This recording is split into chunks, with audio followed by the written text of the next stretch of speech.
Inilah Injil suci menurut Yohanes.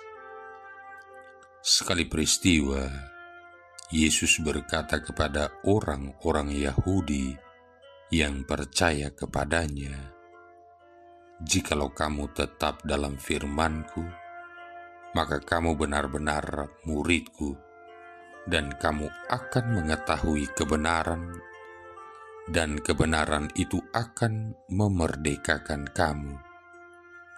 Jawab mereka, "Kami adalah keturunan Abraham dan tidak pernah menjadi hamba siapapun. Bagaimana engkau dapat berkata, kamu akan merdeka?" Kata Yesus kepada mereka, "Aku berkata kepadamu, sesungguhnya setiap orang yang berbuat dosa adalah hamba dosa, dan hamba tidak tetap tinggal di rumah. Yang tetap tinggal dalam rumah adalah anak. Tetapi apabila anak itu memerdekakan kamu, kamu pun benar-benar merdeka. Aku tahu bahwa kamu adalah keturunan Abraham, tetapi kamu berusaha untuk membunuh aku karena firman-Ku tidak beroleh tempat di dalam kamu. Apa yang kulihat pada Bapa, itulah yang kukatakan, seperti halnya kamu melakukan apa yang kamu dengar dari bapamu." Jawab mereka kepadanya, "Bapa kami ialah Abraham."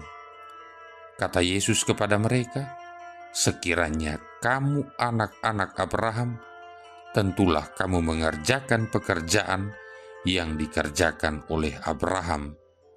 Tetapi yang kamu kerjakan ialah berusaha membunuh aku. Aku seorang yang mengatakan kebenaran kepadamu, yaitu kebenaran yang kudengar dari Allah. Pekerjaan yang demikian tidak dikerjakan oleh Abraham. Kamu mengerjakan pekerjaan bapamu sendiri." Jawab mereka, "Kami tidak dilahirkan dari zina. Bapa kami satu, yaitu Allah." Kata Yesus kepada mereka, "Jikalau Allah adalah Bapamu, kamu akan mengasihi aku, sebab aku keluar dan datang dari Allah, dan aku datang bukan atas kehendakku sendiri, melainkan Dialah yang mengutus aku." Demikianlah sabda Tuhan.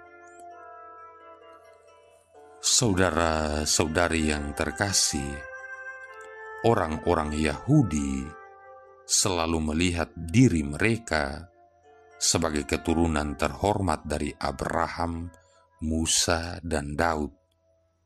Dengan demikian, mengapa mereka harus memandang diri mereka sebagai para budak yang membutuhkan kemerdekaan teristimewa oleh seorang biasa seperti Yesus? Kebenarannya adalah bahwa setiap dan masing-masing kita, siapapun leluhur dan nenek moyang kita, mengalami keterikatan pada dosa atau keterlekatan pada hal-hal duniawi. Saudara-saudari yang terkasih, secara terus terang Yesus mengatakan kepada orang-orang Yahudi ini bahwa dosa itu memperbudak. "Sesungguhnya aku berkata kepadamu, setiap orang yang berbuat dosa adalah hamba dosa." Dengan bersikap dan berperilaku seenak perut dan mencoba untuk memerdekakan diri kita dari Allah, sebenarnya kita menjadi terikat pada dosa. Dan dalam keterikatan ini, dosa akan membutakan kita sehingga tidak dapat melihat alternatif-alternatif yang sehat dan memberi kehidupan.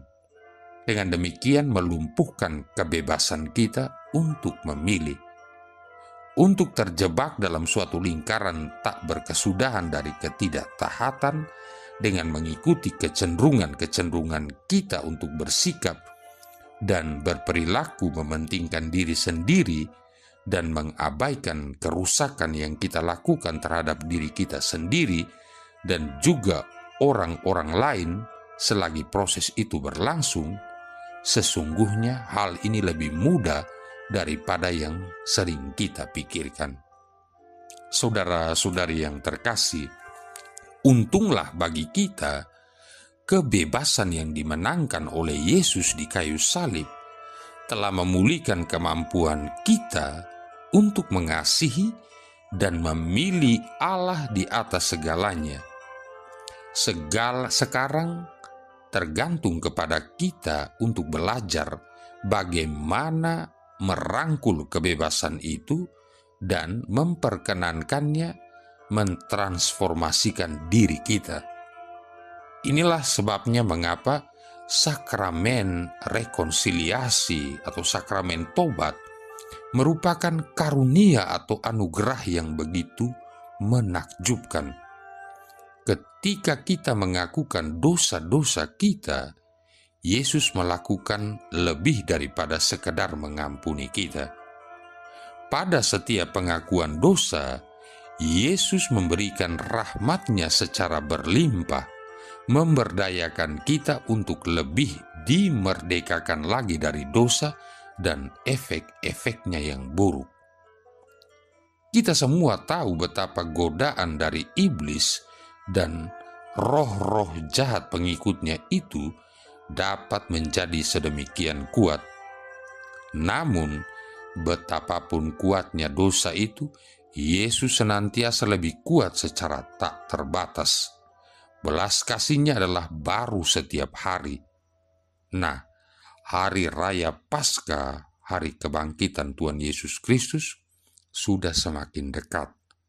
Oleh karena itu, mengapa kita tidak meringankan beban atas diri kita dengan menerima sakramen rekonsiliasi atau sakramen tobat dan memperkenankan rahmat-Nya mengalir dalam hidup kita? Seorang survivor dari kekejaman Holocaust yang dilakukan oleh Nazi Jerman yang bernama Corrie ten Boom mengatakan demikian kepada kelompok orang yang datang bertemu dengannya.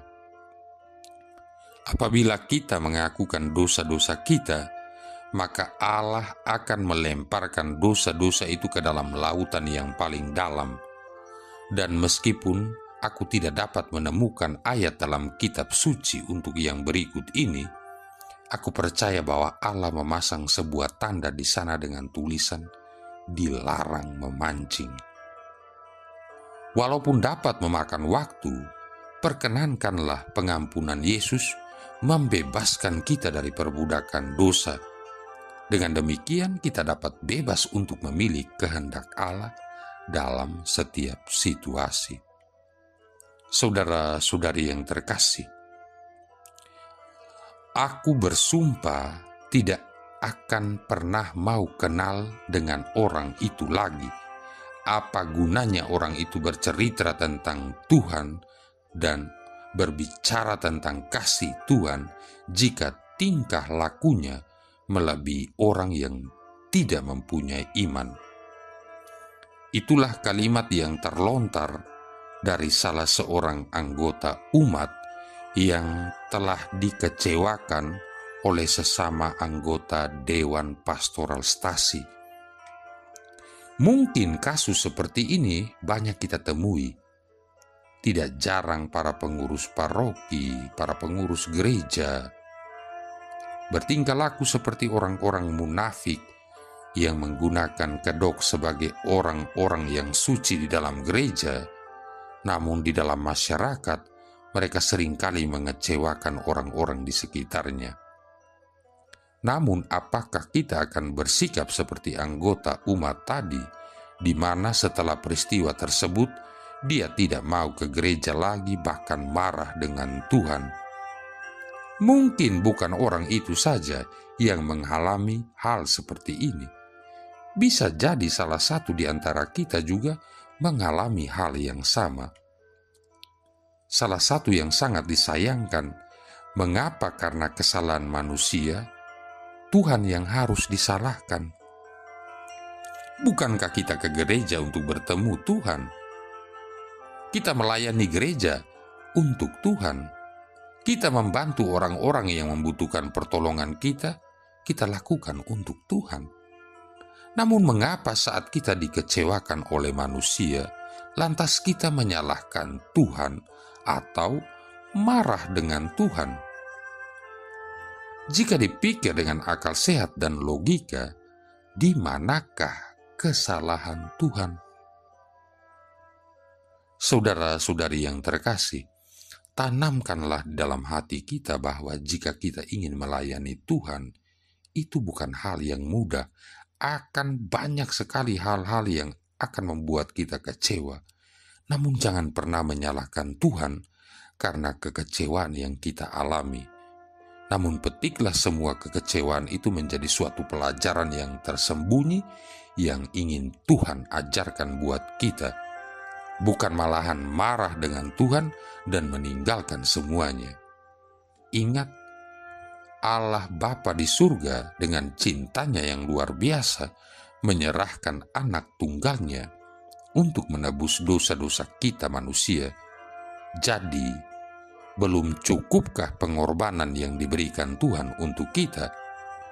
Mengapa kita meragukan kasih Tuhan? Renungkan dan tanyakan di dalam diri Anda, apa arti Tuhan buatmu? Marilah berdoa. Allah Bapa Maha Penyayang, Engkaulah yang membangkitkan semangat tobat dalam hati umat-Mu. Dengarkanlah permohonan kami, dan terangilah hati putra dan putri-Mu, agar kami Kau kuduskan karena usaha tobat kami. Dengan pengantaran Yesus Kristus Putra-Mu Tuhan kami, yang bersama dengan Dikau dalam persatuan Roh Kudus hidup dan berkuasa, satu Allah sepanjang segala masa. Tuhan memberkati kita sekalian, Bapa, Putra, dan Roh Kudus.